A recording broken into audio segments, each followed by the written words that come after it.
Assalomu alaykum, hurmatli xalqim. Bugun men sizning guvohligingizda prezidentimizga murojaat qilmoqchiman.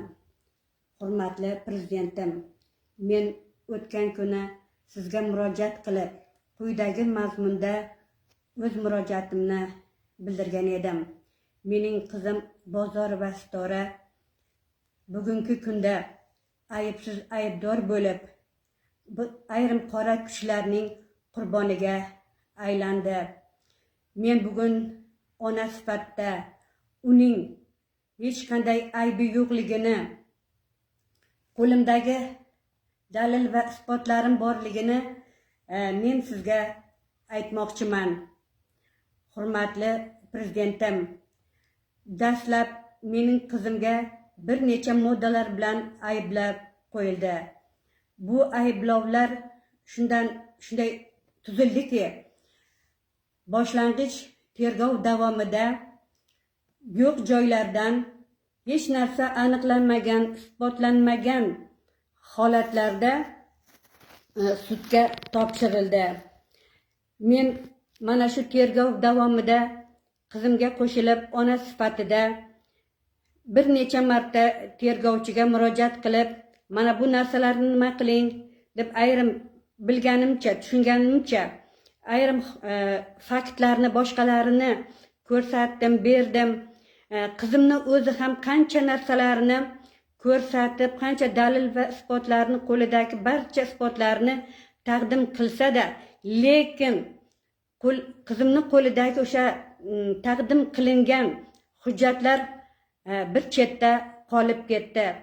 Sud davomida shahar bosqichida ham, viloyat bosqichida, apellyatsiya davomida ham sudyalar bizning qo'limizdagi dalillarimizni topshirgan o'sha disklarimiz yoki boshqalarni e'tiborga olishmadi.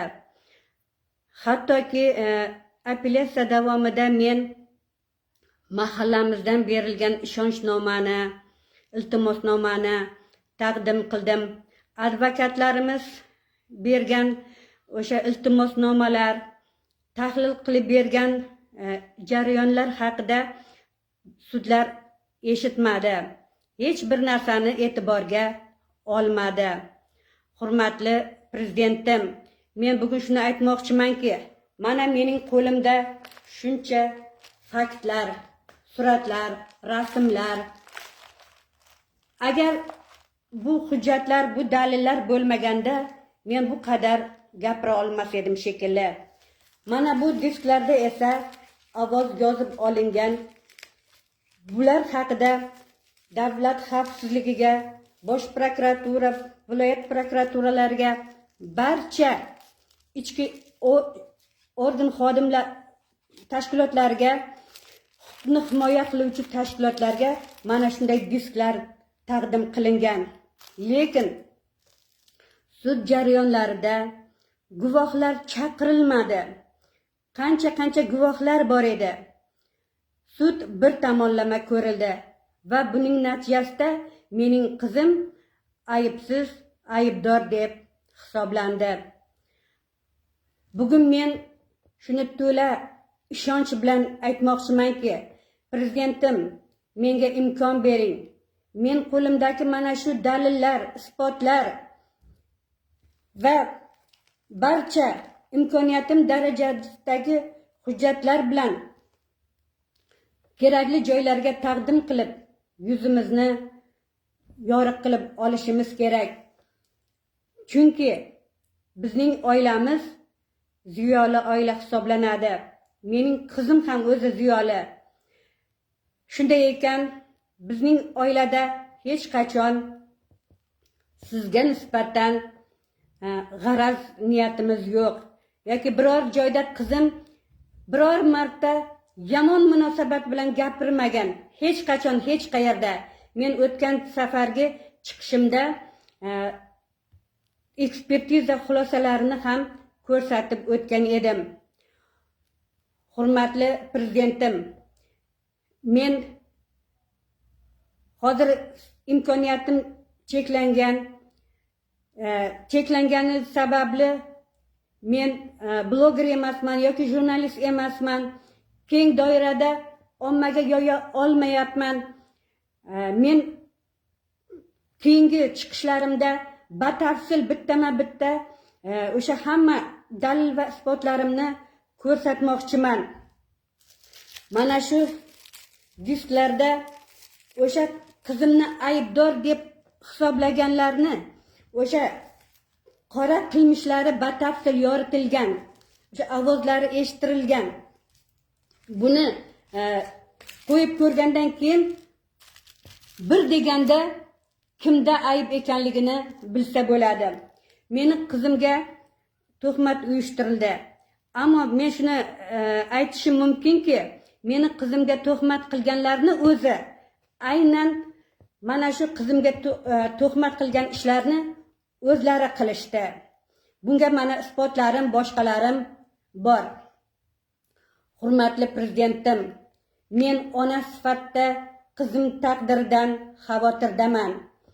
Men uni tezroq bag'rimga qaytishini, tezroq oqlanishini istayman. Menga imkoniyat bering. Qizimni kechirishingizni, afv etishingizni so'rayman. Balkim qaysi bir jihat men ham tarbiya sohasida biron joyda xatolikka yo'l qo'ygan bo'lsam, men o'zim uchun ham sizdan kechirim so'rayman.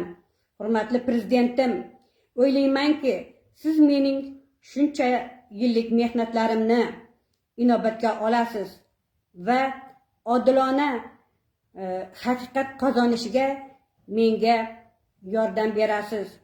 Hurmatli prezidentim, men bugun farzandimni taqdirdan kuyunib, nolib bir she'r yozgan edim va bugungi eshittirishda ushbu she'rim bilan fikrimni yakunlamoqchiman.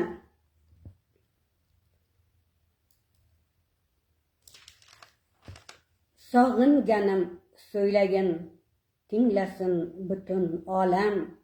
Kutmoqdaman betoqat, tezroq uyga qayt bolam. Dushmanlaring xaridor, sotilmaydi vijdon or. Adolating ne uchun bo'ldi ekan beqaror. Qalbimdagi gul olam, tezroq uyga qayt bolam. Sensiz kunim kun emas, yesam taom tatimas. Sen bo'lmagan chog'larda uyimning fayzi bo'lmas. Eshitib ohu nolam, tezroq uyga qayt bolam. Tangrim o'zing qo'lla deb, qo'lim ochdim duoga. Ko'ksimga tiq sanchganni soldim yolg'iz Xudoga. Ofiyat so'nggi choram, tezroq uyga qayt bolam.